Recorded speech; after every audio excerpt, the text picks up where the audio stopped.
Hi, welcome back to my channel. In this video, I wanted to talk about how to make it through a PhD. So how to survive, to come out of it mentally healthy, physically healthy, all of these things that are sometimes hard to do while you're finishing a PhD. So I have a couple of tips. But first, I just wanted to highlight that it's a lot of research has shown that anxiety and depression are really common among PhD students, that it's really we're at higher risk to develop these things.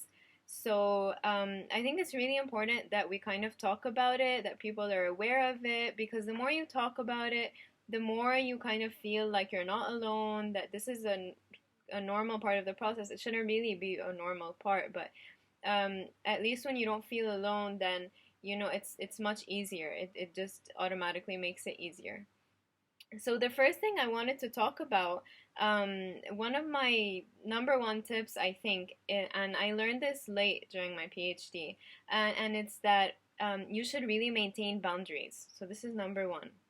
So what I mean by that is you shouldn't be in the lab 24/7. You shouldn't be in the lab, at 11 p.m. You shouldn't be there during the weekends. You should really try to maintain as much of a normal life outside of your PhD, outside of your research as you can. And this is really going to help you stay sane. It's going to help you feel like, you're not just a research zombie. So, of course, there are periods when we really have a lot of things to do in the week. It's kind of a busy week in terms of experiments or whatever. So this is normal, fine. This is like a temporary phase. But to really stay like that throughout your PhD, to really be the kind of person who's always in the lab, who's always there on the weekends, I mean, you might feel good that because like you're kind of getting a lot of things done, but trust me, it's gonna harm you in the long run. It's you're gonna feel like a robot at the end, and you're gonna end up having a breakdown or completely just shutting down, and so it's really not a healthy way to do it. So what I mean is you should also maintain your social life. Anything that you used to do before your PhD, you should keep doing. So that's the second point. You should maintain, your hobbies, do activities that you enjoy doing. Just make sure you're still doing things that spark joy. It shouldn't all be about your PhD and your research. You should. So to follow up kind of on the social life thing, my next tip is definitely to have friends who are, kind of in the same boat as you. So it can be people from your lab or from a lab, in the same building, the same faculty, whatever it is. So this was really important for me personally. I think it's really helpful when there are other people who are experiencing the same thing as you. So it makes the bad moments kind of suck less. You really help each other. You push each other during those low phases, and you really enjoy, and you really enjoy that process with having someone else who knows what you're going through. It makes it really so much easier. So that's another tip that I have. So the last thing I wanted to say is to respect yourself and to know yourself and to really believe that you know what's best for you. So try to always prioritize yourself. So when I say that, I mean you're gonna have a lot of people telling you things, and I don't really think you should listen to them.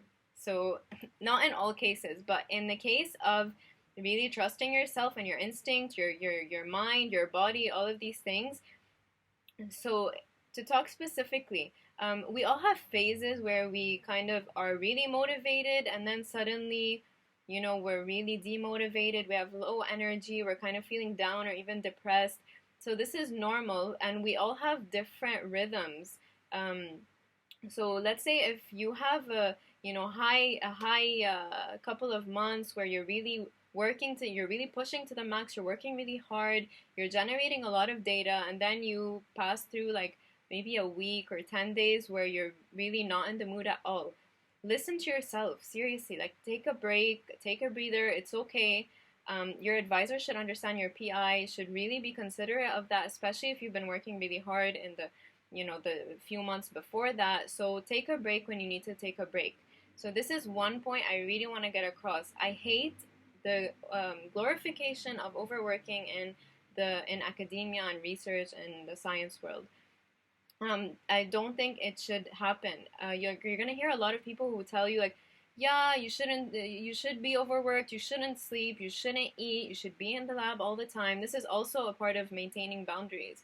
So this is just not true. So you need to put yourself first in these cases.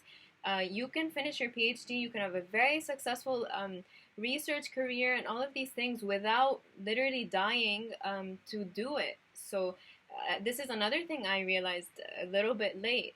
So try not to listen to those kinds of comments, and they're really wrong. And I hate people who say things like that. And it's something that really turns off a lot of people and convinces them that PhD is just, it's just not worth it. So it's really wrong.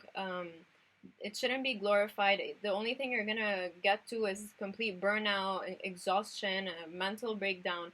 So respect yourself and those kind of limits that you have. Know how to recognize how you're feeling, your cycles of motivation, demotivation, your levels of energy, and always prioritize yourself. Put yourself first, not your PhD, not your research, not your PI, nothing. So those are my few tips. They are really the most valuable things that I could say about the PhD experience and how to make it through. And it is challenging, it is really hard, but there's no need to make it through like literally in 500 pieces and with your brain all over the place. Like, there is no need for that. You can do it. You can do it and really come out a stronger person, but also still like mentally well, physically well, because that's the most important thing at the end of the day.